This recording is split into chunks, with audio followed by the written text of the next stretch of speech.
Nakapag! At sa mga ngayon na dumating, may tapong kayo. Wala po yung diferensya yun. Alam namin, naiintindihan namin kung bakit kayo na kayo nakarating. Sapagkat kayo may mga personal na gawain, may mga personal kayo na operasyon. Kaya naiintindihan natin yan. Ngunit, alam natin na ngayong gabi ay siya magbibigay ng ugat kung ano ang kahihinatnan ng pagkilos na ito. Maalaman natin ngayong gabi. Ito na ang ugat ng ating tagumpay. Kaya mga kasama, mga kapatid, kung meron pa kayong mga kamag-anak na nagdadalawang isip, kung meron pa kayong mga kaibigan na hindi makakakumbinsi, kaya ito sila dito upang makita nila kung gaano tayo kadami, kung gaano tayo kasaya, habang nagkakaisa at kinikilos na ang isang napayapang pagkilos.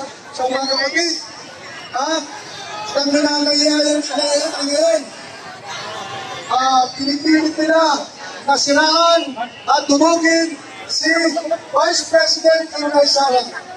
Pagkakataon natin, si Inday Sara ay strong woman, isang matigas yan, isang matapang, at ang puso niya ay puso ng Pilipino, mag-isa. Hindi siya weak. Yes. Yes, si Sara ay matama. Tama mo, tama mo. Pinutol niya si Sara! Okay. Saan niya sa Mindanao? Liligawan niya na magpipag-unitin! Anong ginawa? Pinutol! Oh, tama. Kaya ko galit! Okay, tama. Oh, nakita niyo yan? Sige na. Talagang nasa ako din. Sabi mo. Hindi ko nito. Sabi mo. Hello, Philippines! Okay, balon! Hello! Kailan kawan! Dito ay Marcos! Loyalist! I love Marcos! At lang to, no more! Because Marcos, hindi sumasama si Senior sa Pilipinas! Si Marcos, hindi siya nasama! Ayun, tama yan! Ayun, ito, talit! Ito, talit ko kay Kamay! You hold the mic! Ano mo? Hindi ka walang mo! Hindi ka na! Kaya magkapatid! Ilang beses kayo pumunta ng Mindanao para sumama sa'yo! Mama! Ayaw ng ari! Ayaw ng kamay! Nagulat na lang siya! Sumama kay kay Marcos! Si Ate, sama niya! Pumunta lang! Mindanao! Ito na yun eh! Paulit-ulit pumunta sila! Sumama ka na! Ang sabi ni Vice, bakit hindi mo punin si Pacquiao? Ikansan yan! Bakit mo kayo nakakita?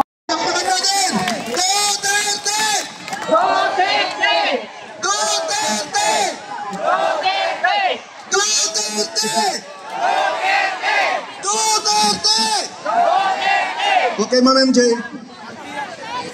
Sige. Pumigay yung mic na. Kaya naman table natin dito. Wala tayong stage, no? Ito lang talaga, improvise. Magandang gabi po sa inyong lahat.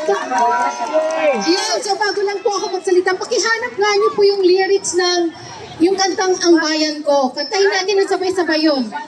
Pakihanap, pati hindi ko po. Oo. Sana yun, yung Ang Bayan Ko na lyrics. At sino po yung mga magagaling kumanta dito?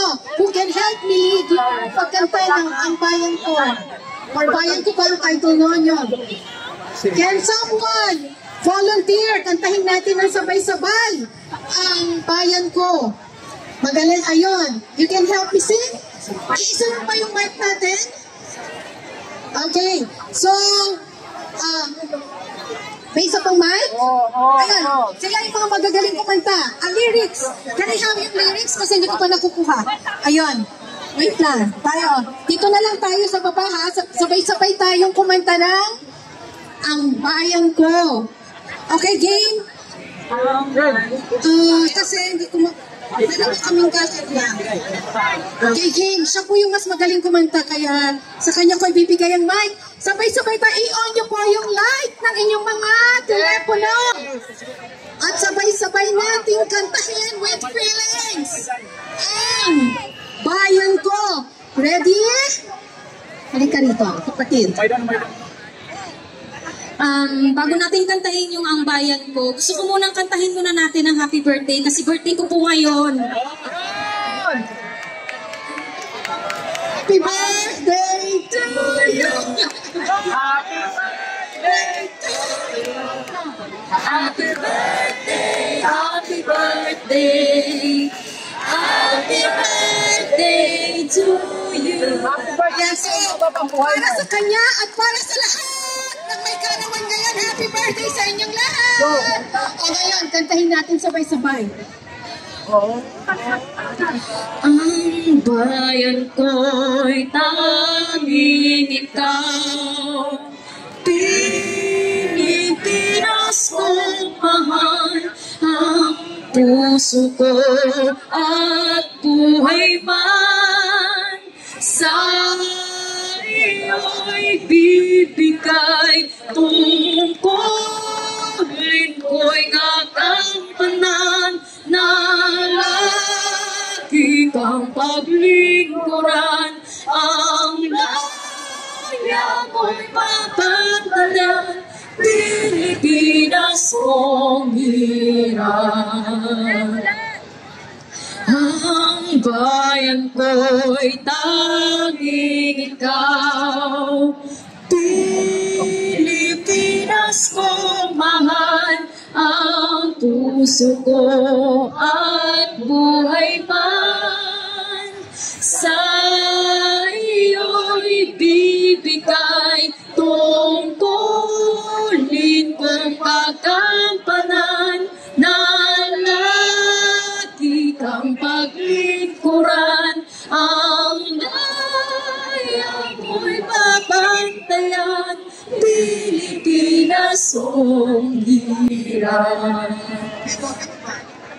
Ito bang kaya Lumipat, kulungin mo at umiiyak.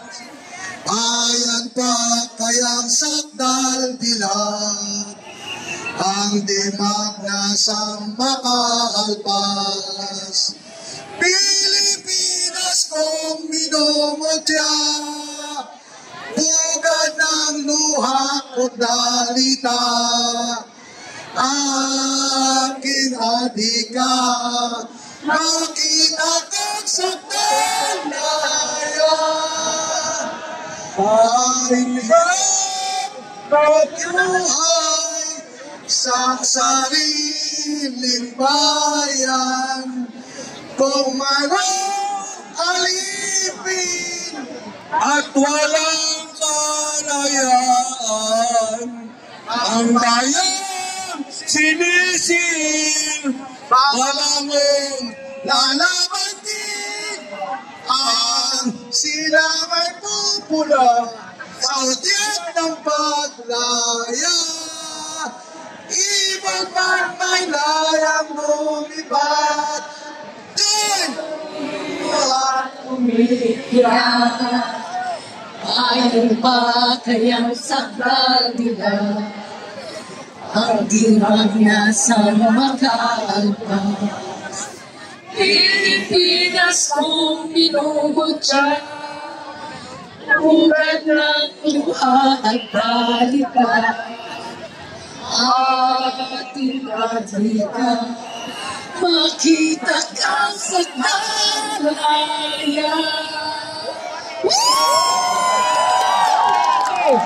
Yes! Duterte! Duterte! Ayan!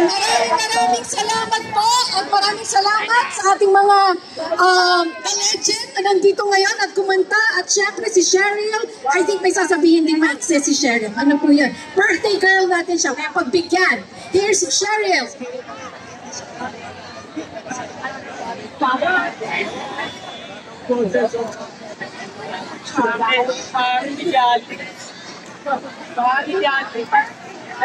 Hello po. Sa mga nakakakilala pa sa akin dyan kahapon. Sino dito kakagabi? Happy birthday! Sa katunayan, gusto ko nang umiyak. Gusto kong umiyak yung nangyari sa idol ko. Sa katunayan siya talaga yung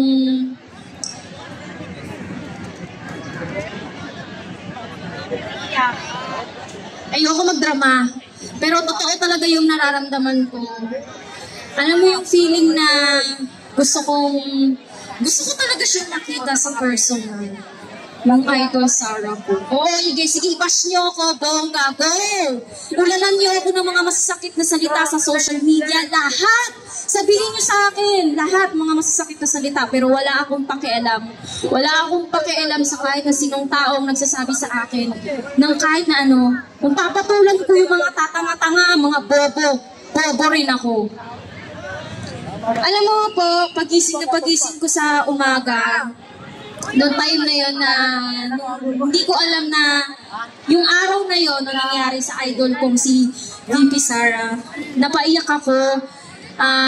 That time na yun wala pa ako. Kita, kasi nasa Visayas at Mindanao ang karamihan. Sino dito ang mga Bisaya at mga taga Mindanao? Kita, yung iba, alam niyo ba na namasahe pa, lumipad pa mula sa Visayas at Mindanao para makasama natin. At yung mga OFW, binigyan pa ng pamasahe ang kanilang mga kamag-anak para lang makasama natin. At sasabihin nila, bayad. Alam niyo kung sino nagbayad sa kanila? Yung kanilang mga kamag-anak na OFW na gusto nilang makasama dito pero hindi nila magawa. Dahil ayon, kailangan nilang magpanat ng buto sa ibang bansa para lang kahit paano may maipakain sa pamilya. So mabuhay ang ating mga OFWs! Bigyan natin sila ng masigabong palakpakan! Maraming salamat sa inyong lahat.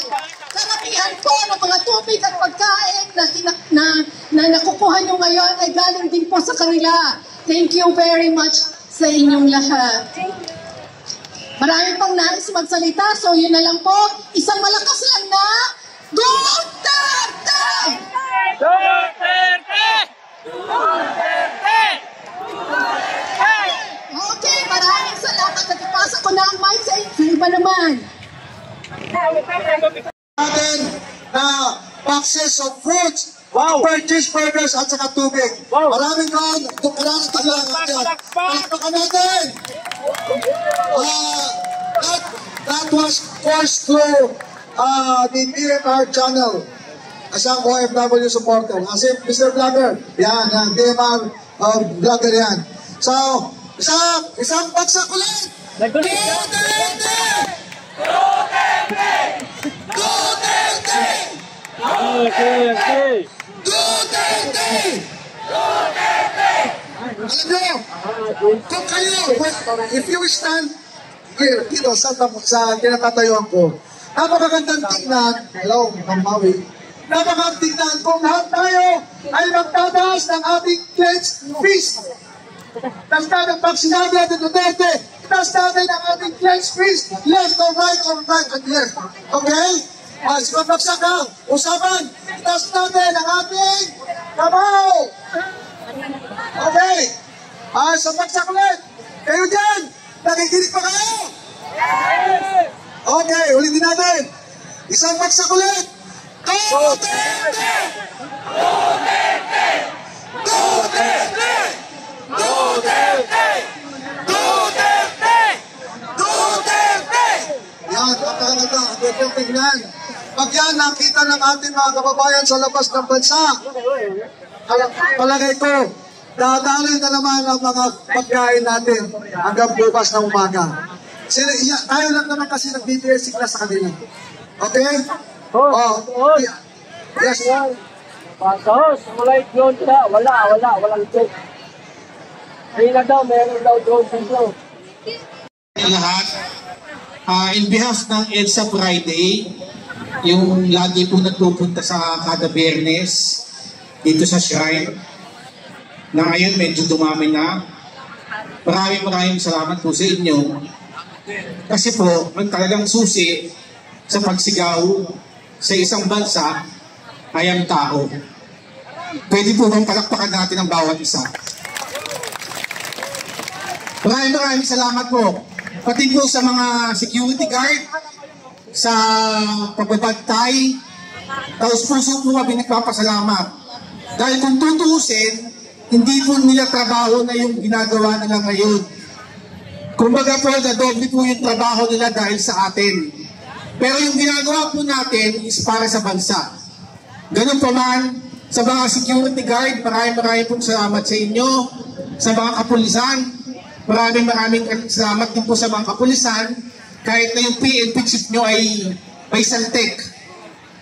Kasi po yung PNP chief nyo talaga sa buong buhay ko po kasi ngayon lang ako nakakita ng PNP chief na tila kinukonsinti pa yung droga. Kinukonsinti po yung droga na yung droga daw po is pampagising lang. Ay, addict din yun eh! Mali po yung interpretasyon na gano'n. Kano po kung may nanonood ng kabataan. Ako po may mga anak. Sabi ko, kung nanonood yung mga anak ko ng ganyan, baka mamaya, iba pa yung isipin nila na ang droga ay pampagising lang. Mr. PNP Chief, ano ka ba? Ang leader natin, bangag na, pati ikaw, bangag ka pa din. Sana po, hindi po tayo ganito. Wala kayo bayad! Ayaw natin magsalita dito ng hindi maganda, pero po, yun po ang katotohanan. Ang hiling po ng tao is hair follicle test. Hindi minsan hindi po magawa ng leader. Kasi kung ako isang leader, ang gagawin ko po, hindi po ako magpapaka-pride. Challenge ako ng taong bayan. Sige na nga, magpapag-drug test na ako. Para pag totoo yung sinasabi nila, tapos ang usapan. Pag ini-interview po siya ng media, ninihitian lang niya. Tama po ba yung ngiti ang sagot? Ako po tapos na sa ganito Nung sa panahon po dito, tumulong po ako sa kampanya. Ayaw na po sana namin magsalita. Pero po dahil po sa tao, naghihirap, pag-upo pa lang po ni BBM, pupulusok ang sibuyas. Meron po bang nanagot doon sa sibuyas na yun? Naging ginto? Wala. Nagpangako po siya. Nagsabi po siya ng SONA, 5,500 flood control. After ilang days, dumaha. Ang sinabi niya, nabangga ng barko. Saan ba kayo nakakita ng leader na ganyan? Lahat na lang meron siyang dahilan. Libang-libang flood control, nabanggalan ng barko, kaya bumaha. Ginagawa po tayong tanga. Ngayon, kung maniniwala ka doon, talagang napakaliit ng utak natin. Tayo po ay binigyan ng Diyos para mag-isip ng tama at mali. Pero kung ang inupo natin leader para gabayan tayo, pero ang ginagawa po kasi tumulingan, ay mag-isip-isip naman po tayo. Pag-upo pa lang po ng presidente niyan, sa mga po tumataya ng loto, ano po mga aming tumataya sa inyo ng loto? Napansin niyo po ba pag-upo pa lang, linggo-linggo, 3, 4 ang nananalo sa loto? Nahilang po sa history na yon. Kung sa inyo, sa mga kasama natin dyan na sa lalaylay ng lipunan, nagmamakaawa ko sa inyo, huwag na kayong tataya ng loto. Pinapayaman niyo lang po yung mga politikong nasa likod dito. Kawawan lang po yung taong bayan Ako po'y mauwain sa mga mahihirap kasi kayong sidecar driver sa amin, hihinto pa para tumayanan ng loto. Napupunta po yung binabayad ng 20 pesos sa mga politiko. Itong bansa po ito, naging ayuda capital of the Philippines na. Kung tayo, ayuda. Dapat po nga makasuhan yung mga nag-aaral ng ayudang ganyan Bakit po ba? Tinuturuan nila ang tao na maging tamad. Yan ayuda po niyan, sa mga mababa po ang utak, tuwang-tuwa na yan. Mahila po Alam niyo kung bakit hindi nila inaangat ang Pilipinas sa kahirapan? Kasi po ang mga politiko magpapangako yan. Para yung kahirapan hindi maalis. Ang saka ng pangako nila, sila po yung parang inaano ng mga may hirap na ay tutuparin niya. Alam niyo marami pa akong gustong sabihin Pero meron lang akong konting kwento sa inyo. Alam niyo na po ba yung kwento ng demonyo, yung umakyat yung isang politiko at hinarang ni San Pedro. Isishare ko lang po sa inyo. Nung umakyat po yung isang politiko, sabi ni San Pedro, "Oh, bakit ka andito? Saan mo ba gusto? Sa langit o sa impyerno?" Ang sagot po niya ay, pangit daw doon sa impyerno eh. Sa langit na lang. O sige, pinutin mo yung elevator na yan, papunta sa langit. Bituan-tuwa yung politiko. Pag pindot ka sa elevator, bumaba taas, biglang bubukas. Pag bukas niya, ang baho. Sobrang baho. Tapos yung mga tao, lakad dito, kaliwat kanan, pabalik-balik. Sabi niya, bakit ganito yung sa impyerno? Ay sa langit, mabaho. Bumalik siya kay San Pedro, sabi niya, "San Pedro, doon na lang ako sa impyerno." Pagpasok niya, sobrang bango, amoy hotel. Tapos yung mga nakikita niyang kumpare, nag-golf, nakangiti. Pagkakit niya, "Sige po, San Pedro, doon na lang po ako sa impyerno." Sigurado ka? Opo, kasi andun yung mga kumpare ko, ang dami nila doon. Pagbalik niya doon, biglang bumaho. Sabi niya, "Bakit ang baho na ngayon? Ang sangsang ng amoy." Tapos yung mga tao, walang batig sa kakaiyak. Iyak ng iyak, hagunggol na hagunggol. Bumalik siya, "San Pedro, ayoko na po sa impyerno, ang baho." "Bakit po gano'n? Kahapon lang, ang bango-bango doon." Campaign period yun kahapon eh. Kaya pala ganyan eh. Ganun din po yung ginagawa ng politiko sa atin. Pag nangangampan niya, puro pangako. Sana po sa darating na eleksyon, isip-isip tayo ng tama. Yung popular, boboto nyo. Isipin po natin ng tama. Saka yung po yung mga kasama nyo sa bahay, bigyan nyo muna enlightenment na sana magising-gising na.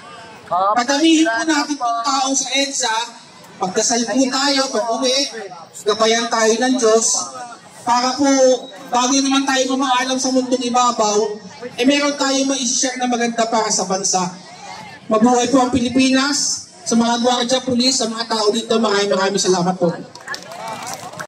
Disiplina, please, magsyo po. Upo muna, hindi mo nakapila sa pagkain. Please lang, upo. Para yung mga natin dyan, ay, alis na, upo. Di ba magbibigay ng pagkain? Ay, sinalapit na sa inyo. Hoy, malikod. Maraming salamat po sa kanila. Ano? Means Tagamang. At saka kanina pala, yung isang opisina ng Manado, sa Atty. Villares, nakapagbigay na rin po ng 4 boxes of foods, assorted foods. Palakpakan natin ang mga donors! Ang higa naman, palakpakan natin mga donors! Magandang gabi, mga kababayan! Isang bagong bitaw bagsak Duterte!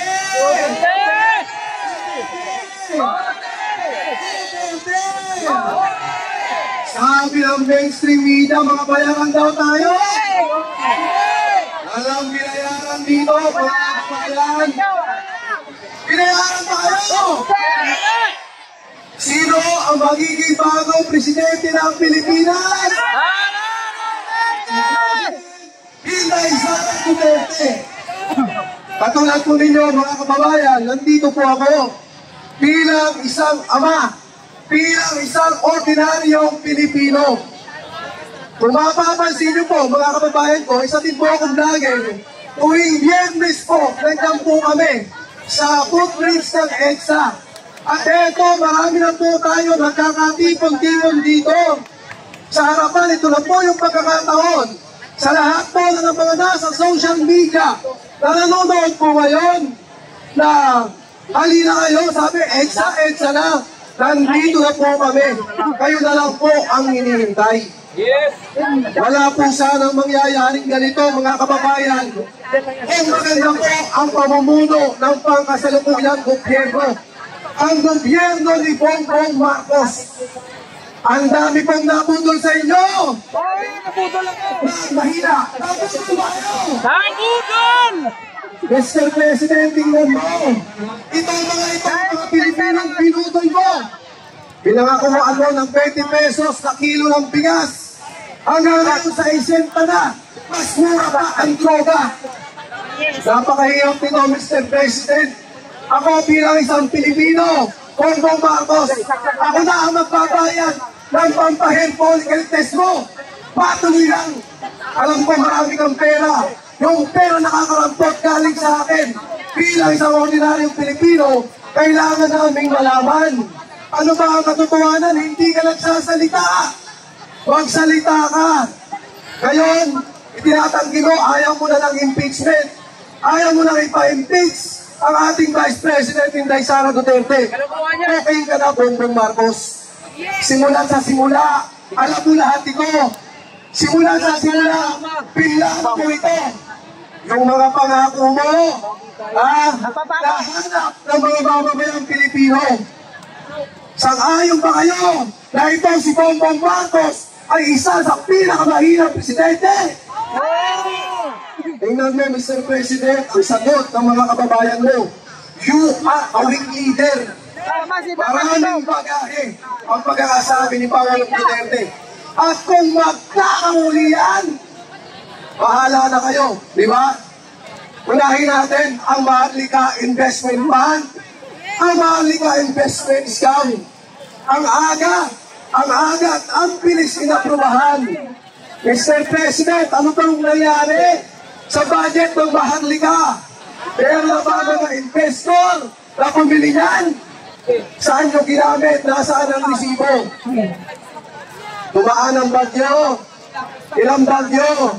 Nagsoda ka. Meron kang 5,500 na flood control. Pinangga ng barko. Na-overwhelm. Ano ba talaga ang totoo, Mr. President? Hindi nga alam. Totoo ba na ang mga kontraktor niyan ay yung mga mambabatas? Magtatanong naman tayo. Balikan din natin ang SMNI. Ang SMNI na siyang tumulong sa iyo sa pangangampanya. Ni wala lang isang mainstream media na gustong tumulong sa iyo. Kaya nag-air ka ng napakaraming troll. Troll na kung saan ay ayaw sabihin ang katotohanan. Nilililang nila ang mga Pilipino. Hindi na po kayo magtatagumpay. Sa lahat po ng mga problema na dinaranas ng bansa natin, ay sabot, ipatawag si Duterte, ipatawag si Digong, imbestigahan ang confidential fund ng Vice President Inday Sara Duterte. At yan naman po mga nasa Kongreso sa tingin nyo, Mr. Congressman, lalong-lalo ko na kriminal na Franz Castro, nakakahirap pa ba itong ginagawa nyo? In aid of legislation pa ba itong ginagawa mo? Franz Castro, kriminal! Ang nasa bayan, Franz Castro, lumayas ka yan! Hindi kailangan ng mga Pilipino ang mga mabatas na kriminal! Dahil alam nyo mo, ang bibigyan niya, ang tutulong ng pansin, ang kakampihan niyan, ay mga kapwa din! Kriminal! Ulitin mo natin, mga kababayan, hihingi ako ng bago. Isang pinakamababa, 10 pinakamataas. Anong gato ibibigay nyo sa ating Tatay Digong? 10, kung pwede nga 11 ba? Dahil po sa loob ng 6 na taon ng pamumuno ng ating Pangulong Duterte, siya po ang nagbalik ng tangal ng mga kababayan nating Pilipino. Lalong-lalo na po ang mga OFW sa ibang bansa. Yung passport nyo, yung driver license nyo. Sa panahon po ni Tatay Digong, maraming proyekto, maraming bil. Pati na, ay pandemya pa. Paano na kaya Bongbong Marcos? Kung ang panahon ng pandemya, ikaw ang presidente. Patay na! Ano nangyari sa mga kababayan kung nandito na ngayon? Siguro ba wala na kami dito? Kung hindi kami papayag na magtagal ka, ilabas nyo ang mga resibo sa mga congressman na ganyan. Hindi nyo pera yan. Hindi na namin malaman dahil kami ang nagbibigay, kami ang nagpapasahod sa inyo.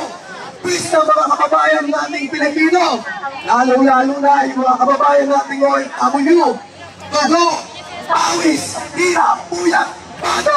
Yan po ang kinakalaman nila sa ibang bansa. Para kung sino ba?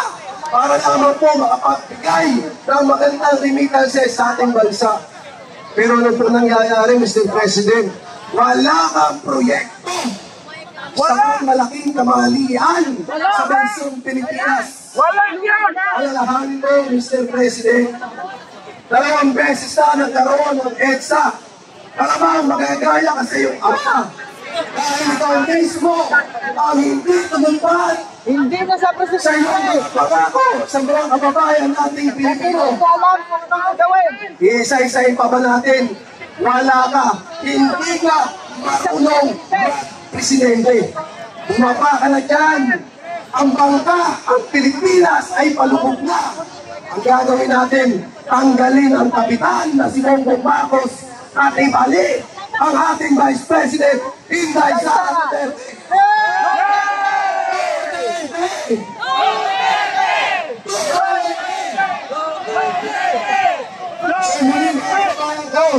Isang mapayamang pagtitipon po at pasalamatan po natin ang lahat po ng mga kapunsan natin na nagpapantay po para sa kaligtasan po ng lahat. Magandang gabi po. Ako po ay si Marlon Nahito, a.k.a. Barak TV, ang Occidental Mindoro, Pamilay, Palaing Pilipino.